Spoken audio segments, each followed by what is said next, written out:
والجماعت علماء دیوبند کا عقیدہ توحید پر بھی کامل ایمان ہے. وہ کہتے ہیں جس کا عقیدہ توحید ٹھیک نہیں ہوگا اس کا کوئی عمل بھی قبول نہیں ہوگا.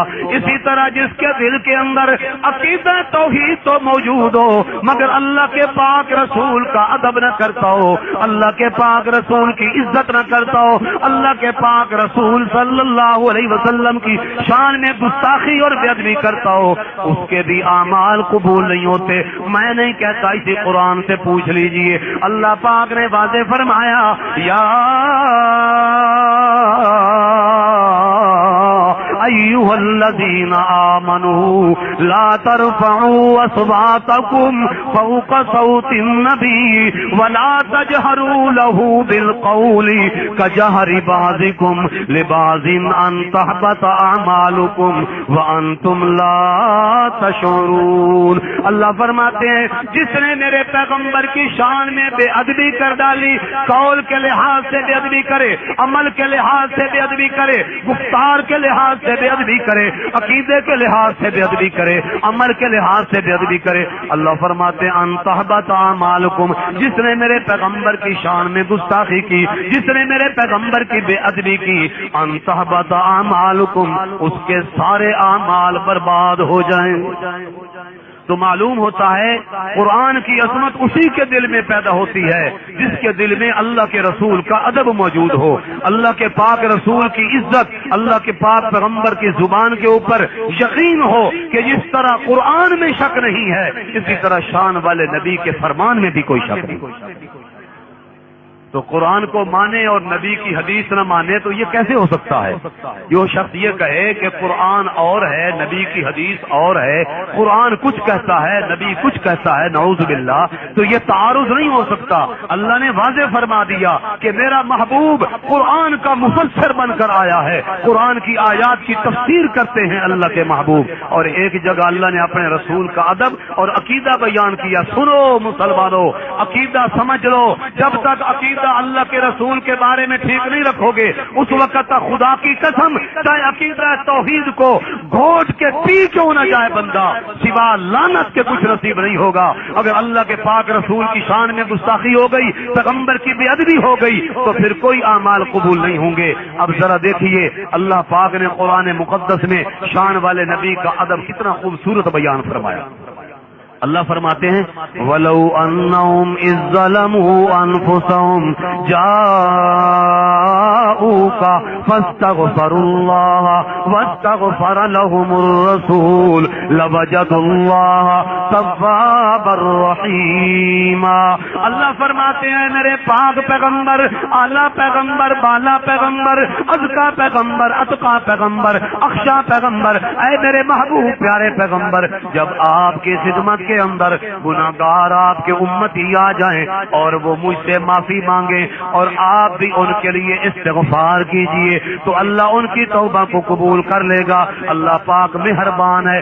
اب ذرا توجہ کیجئے, اللہ نے اپنے محبوب کا ادب بیان کرتے ہوئے اپنے شان والے پیارے پیغمبر کے بارے میں عقیدہ بیان فرمایا ہے. میرے دوستو, مفتی اعظم حضرت مولانا مفتی محمد شفیع صاحب کہہ دیجیے رحمت اللہ علیہ معارف القرآن کے اندر لکھتے ہیں اسی آیت کے تحت کہ اللہ پاک نے فرما دیا ہے, یہ ضابطہ بیان فرما دیا ہے کہ جو میرے شان والے نبی کی خدمت میں آئے گناہگار آدمی اللہ کے پاک رسول کی خدمت کے اندر درخواست پیش کرے, سفارش کرے, اللہ اکبر, اللہ کے محبوب کی خدمت کے اندر درخواست پیش کرے اور اللہ کے رسول ان کے لیے استغفار کرے تو اللہ ان کی معافی کو قبول کر لے گا, ان کی توبہ قبول کر لے گا.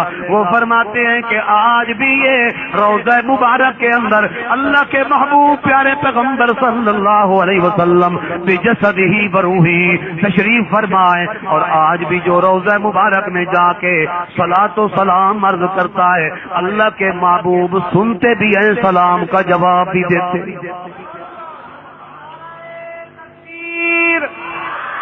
عظمت تاجدار ختم نبوت عقیدہ حیات النبی. سبحان اللہ, سبحان اللہ اللہ. تو میں یاد کر رہا تھا کہ ان محفلوں کا جو قاری صاحب نے ماشاءاللہ سالانہ انتظام کرتے ہیں تو ان کا فائدہ یہ ہونا چاہیے کم از کم کہ ہمارا عقیدہ ٹھیک ہو.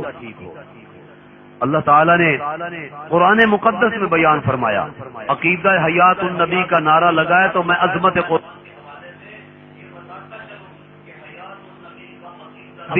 اشارۃ النص کے طور پر قرآن میں موجود ہے۔ الحمدللہ ہم اہل سنت والجماعت ہیں، میرا تعلق اور آپ کا تعلق اکابرین علماء اہل سنت والجماعت علماء دیوبند کے ساتھ ہے۔ ان سب کا یہی ایمان اور عقیدہ ہے کہ ہمارا عقیدہ جو ہے حیات النبی، یہ اللہ کے قرآن سے بھی ثابت ہے، مصطفیٰ کے فرمان سے بھی ثابت ہے۔ لوگ کہتے ہیں جی قرآن پاک میں ثابت نہیں ہے، تو آؤ علماء کی موجودگی میں طالب علم ہوں، حضرت مولانا قاری غلام اکبر ثاقب صاحب دامت برکاتہم العالیہ بہت سینئر عالم دین بھی ہیں، لیکچرار بھی ہیں اور علماء بھی تشریف فرما ہیں۔ میں تو طالب علم ہوں، ذمہ داری کے ساتھ ذمہ دار سٹیج پہ عرض کر رہا ہوں، آپ نوٹ فرمائیں یہ حوالے۔ اللہ نے قرآن کی عظمت کو بیان کیا، اپنے محبوب کی عظمت کو بیان کرتے ہوئے اب ذرا حیات النبی کے اوپر دلیل دیکھیے۔ اللہ فرماتے ہیں وَاسْأَلْ مَنْ أَرْسَلْنَا مِنْ قَبْلِكَ مِنْ رُسُلِنَا۔ لوگ کہتے ہیں قرآن میں نہیں ہے، آؤ ذرا قرآن پڑھیں، مانا بھی تم خود کرو، میں نہیں کرتا، تم کہو کہ مانا اپنی طرف سے کر لیا، یا کوئی یہ بندہ سمجھے کہ اپنی طرف سے تشریح کر ڈالی، نہیں نہیں میری کیا مجال ہے، قرآن پڑھو مانا خود کرو۔ اللہ پاک کیا فرماتے ہیں وَاسْأَلْ مَنْ أَرْسَلْنَا مِنْ قَبْلِكَ مِنْ رُسُلِنَا۔ اے میرے پاک پیغمبر، 14 طبق کی کائنات کا لاڈ پیغمبر، شفیع پیغمبر، شفیق پیغمبر، وسیم پیغمبر، نازنین پیغمبر، نسیم پیغمبر، عظیم پیغمبر، کریم پیغمبر، رحیم پیغمبر، راضی امت پیغمبر، داعی وحدت پیغمبر، ساقی کوثر پیغمبر، شافی معاشر پیغمبر، امام الانبیاء پیغمبر، خطیب الانبیاء پیغمبر، نبی الانبیاء پیغمبر، 14 طبق کی کائنات کا شاہکار پیغمبر، اے میرے محبوب وَاسْأَلْ مَنْ أَرْسَلْنَا مِنْ قَبْلِكَ مِنْ رُسُلِنَا۔ آپ ذرا پوچھئے، آپ سوال کیجئے ان رسولوں سے جو آپ سے پہلے گزر چکے ہیں۔ آپ سوال کیجئے ان رسولوں سے جو آپ سے پہلے گزر چکے ہیں۔ اب بتاؤ جب ہیں ہی انبیاء توبہ نعوذ باللہ مردہ ہیں تو مردوں سے سوال ہوتا ہے یا زندوں سے؟ اونچی آواز سے سوال زندوں سے ہوتا ہے یا مردوں سے؟ تو اللہ پاک فرما رہے ہیں میرے محبوب وَاسْأَلْ مَنْ أَرْسَلْنَا مِنْ قَبْلِكَ، آپ سے پہلے جو رسول گزر چکے ان سے سوال کیجئے، ان سے پوچھئے۔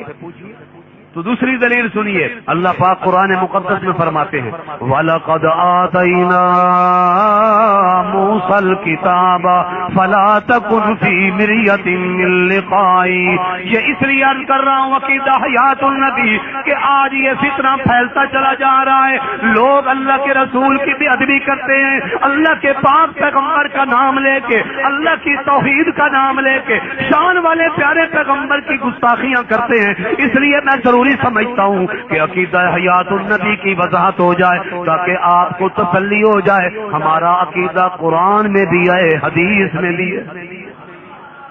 اللہ فرماتے ہیں البتہ تاکہ ہم نے موسیٰ علیہ السلام کو کتاب عطا فرمائی، اے میرے محبوب پیارے پیغمبر فلا تکن فی مریۃ من لقائہ، آپ موسیٰ علیہ السلام کی ملاقات